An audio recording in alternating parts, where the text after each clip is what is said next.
Welcome back to the Under the Umbrella podcast. This is the January 11th, 2024 issue from the Big Green Umbrella Media Studio.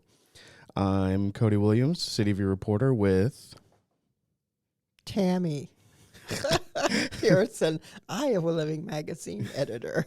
Sorry, thought you were going to do that. it might have been my job. It's okay. I just like to shake things up. You a have. mover and a shaker.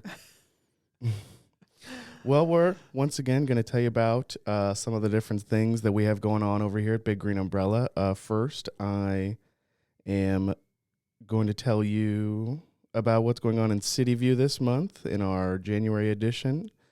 Some more of the stories this month. Another story we have is The Business of Snow Removal by Colson Thayer, who he writes our business journal features this month. Very topical considering how much snow we're getting with the 10 inches on Monday and probably another 5 to 8 tonight and tomorrow. He talked to a couple different business owners from small to large, how they do their snow removal, how they got into it, where'd they start. Most of them also do lawn care, and then they offer the snow removal in the winter. And I thought that was pretty interesting. You have to find something to do. Right. And one business, in order to supplement the down times of snow removal, are now doing holiday light installments and taking those down. So you got to find something to add to the snow removal, it seems like. Right, because as guaranteed as it feels as snow in Iowa being, we didn't have it for the first, what you would probably consider 2 months of winter, and then all of a sudden we're going to get 20 inches in the same week. Yep. Next story I'm going to talk about is Food Dude by Jim Duncan. He heads over to Kathmandu. It's a Nepalese restaurant located over in Windsor Heights. They have a really good-looking buffet, but Jim also highlighted a few different dishes from the regular menu. He especially recommended the momos, which is a type of dumpling, which I've never had. I've had Nepalese food once or twice, but those times were fantastic. They were really, really good. I hate to say I've never had Nepalese food. Never. We got to Never, but it's an adventure I need to try. A lot of good spices, a lot of good food. We got to get you over to Kathmandu, Tammy. Yes. He also goes into some of the history and some of the facts about the region. It was a really great read, I thought. Next up, we're going to talk about Belly Up, which is always one of my favorite stories as a frequent bar goer. Jackie Wilson went to Tito's Lounge over in Urbandale. You might guess that it's named after, Iowans, favorite vodka, but Harris Zulievich says it's just a catchy name, which I think it's pretty catchy. Tito's Lounge. I've remembered it the whole time. They have a great happy hour from 2 to 6 every single day, and they have fantastic Mediterranean food. Jackie Wilson had some pictures of it. She talks about some of the drinks, and she interviewed the owner, and I thought that was a pretty good read. I think Jackie enjoys those belly up stories. I was pretty happy when I got to take one off of her for a month. I'm jealous she gets those, but she does a really great job with them, and this was another case. Next up, we have Collections and Hobbies, which was written by me. This was a lot of fun. It was about Brian Shesher, who was involved with the growing pinball community in central Iowa.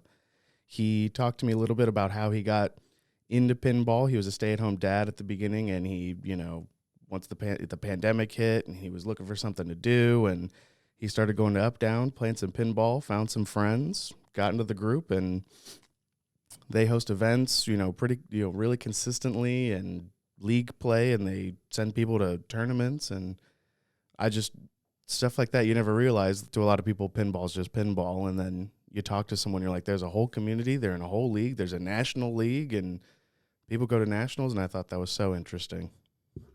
I remember pinball machines when I was young, but, for a while there, it was hard to come by a pinball machine. Was it? Wasn't it?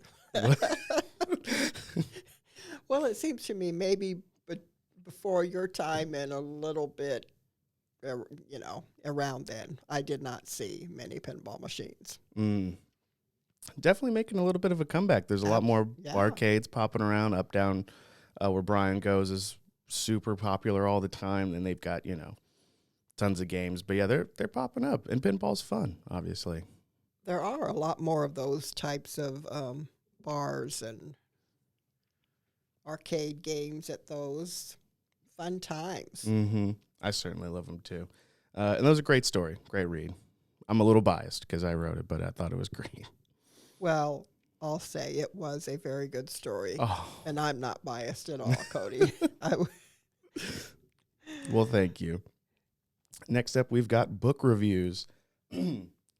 Courtesy of Beaverdale Books is Julie Goodrich. They give us their take on 2 books every single month. This month they reviewed Martyr by Kaveh Akbar. It's a long-form poetry book about an Iranian immigrant struggling with life's greatest question: how can I make my life matter? We all struggle with that one. I think we certainly do, but I think we're making our lives matter with this beautiful podcast, Tammy. I would sure Cody. reckon. Indeed. And the second of the 2 books that they reviewed and recommended this week, or this month, is Witchcraft: A History in 13 Trials by Marian Gibson. This views the history of witchcraft and its political uses and talks about 13 different tales of witches and how they were persecuted.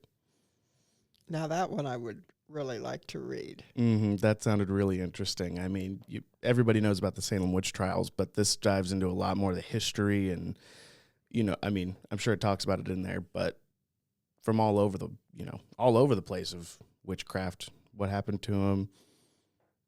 And it was interesting. Different parts of the world have had different views about witches. They've been persecuted, but they've had different reasons and techniques and different ways of torturing poor witches. Mm-hmm. Which is terrible. It is. Which is terrible, those poor witches. Do you think we have a sect of them in Des Moines? A sect of witches? Yeah. There's a group We hanging may around. have some members in our office. Oh, no. All right, I'll keep my voice down. Okay. I was thinking maybe in this room, but go on. The last story we're going to talk about from CityView this month is Sound Circuit /Advice or Sound Advice. It's another Jackie Wilson story. Did you miss her?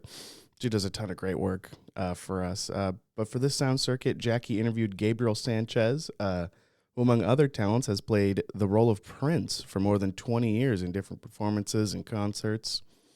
She interviews him about his journey into music and much, much more. And that story also had a fantastic picture in it, along with the read, and that was well worth the read. Well, who doesn't like Prince music anyway? Right. But Exactly. I I haven't listened to much Prince, but Purple Rain, yeah. that's all I got. When Doves Cry. Okay, well, we are not. It's just because we're on the spot. Right. Otherwise, we'd be able to come up with We could rattle some off. And I'm sure Gabriel Sanchez could certainly rattle a few off for you. Raspberry Beret. Sorry, I had to bring that one up.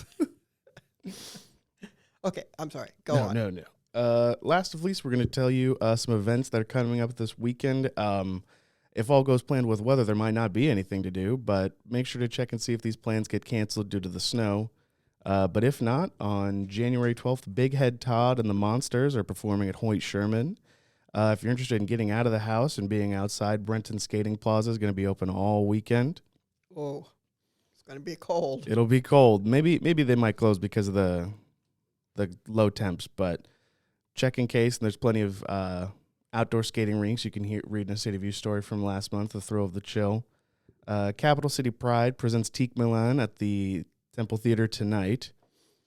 And Stomp is performing at the Civic Center throughout the entire weekend. And who doesn't like Stomp? Oh, that's got to be a great show. Mm-hmm. Everyone in my elementary school wanted to be in Stomp when we were kids. Really? And how many ended up doing so? I'd say none. Well, if I'm being generous. Okay. And then on Sunday, the Iowa Wolves will take on the Salt Lake City Stars at Wells Fargo, and that should be a good game to watch. Indeed. And I have to apologize. I absolutely skipped you. You on the joke of the day. You did. I got it a little ahead of Joke myself. Of the day. Well, you start it right now, and then we'll get through the rest, and then we'll do the joke at the end. Okay. So here's the joke for you to ponder until the end of the podcast. What do you call a frozen pickle hanging from a roof? Think about it. Give it some thought. Give it some serious thought. Yes. And where were we? You can read the rest of the stories at CityView at www.dmcityview.com. And now Tammy is going to tell us a little bit about the Iowa Living magazine stories that we have out right now. The new magazines that are published this week are Indianola Living, Norwalk Living, and West Des Moines / Jordan Creek Living magazines. So those are mailed to households in those communities. And you can also read the entire magazine online at www.iowalivingmagazines.com. All of our monthly magazines are there in their entirety, and there's no paywall or anything like that. Log on, read whatever strikes your fancy. So Indianola and Norwalk and Jordan Creek, all of our magazines this month, the cover story is Class Acts. Residents share why they continue to expand in their horizons through learning. And Indianola features an interesting story about Tanya Hawkins, who found that as her kids grew up, her role as a mother was changing, and she was looking to sort of redefine her own identity and decided to go back to school. So she is now pursuing her degree in business administration. And her insights, I thought, were interesting. Mm-hmm. So all of the cover stories share stories of residents and why they are continuing their education. Other features we have in Norwalk, Hometown Pride is preparing for its summer events. I don't know if you've been to Norwalk. On occasion.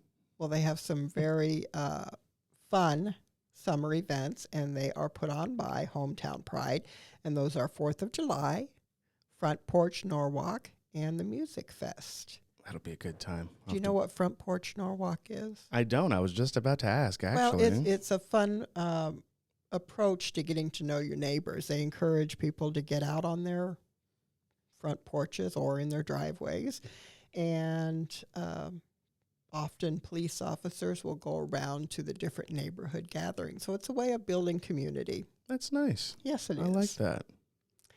And in our magazines, we feature a recipe. Have you tried any of our recipes, Cody? I can't say that I have yet, but I have bookmarked a few to try in the future. Okay. Well, this one is easy enough for even me to do. It's the BLT wrap with avocado spread. So quick and easy. I know Jolene Goodman, our vice president, does try these recipes out, and if only she'd bring them in to share. We can dream. Yeah. So that's it for Iowa Living magazines. Again, read those online, www.iowalivingmagazines.com. That's good stuff. A lot of good stuff this month. I really like those Class Hag stories. Yeah, they're pretty inspiring. Makes me want to learn to maybe do some of my hobbies again. That would be nice. Yeah. Sorry, go ahead. No. When I was younger, I took guitar lessons. Can you believe that? I do believe that. I feel like, did you get good? Well, no.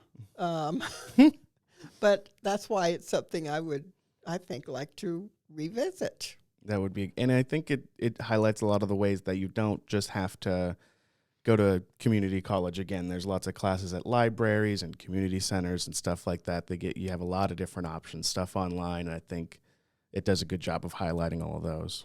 Yes, things that will fit in with any lifestyle and schedule. Absolutely. All right. Before we give you the joke of the day, may I just say that we'll also have published this week the Urbandale Source. That's so right. That is available online. and as well as sent to all households in Urbandale. So we do a lot of things other than our City View and Iowa Living magazines, and our sources and chamber guides are part of what we do. We also have the Daily Umbrella. Mm. Did you get your dose of the Daily Umbrella today, Cody? Every day. And that's where we have our joke of the day. You can read that online, or you can get it sent to your email. And do you know the website for that? I'll help you out. It's a difficult one, Cody. www.thedailyumbrella.com. Perfect.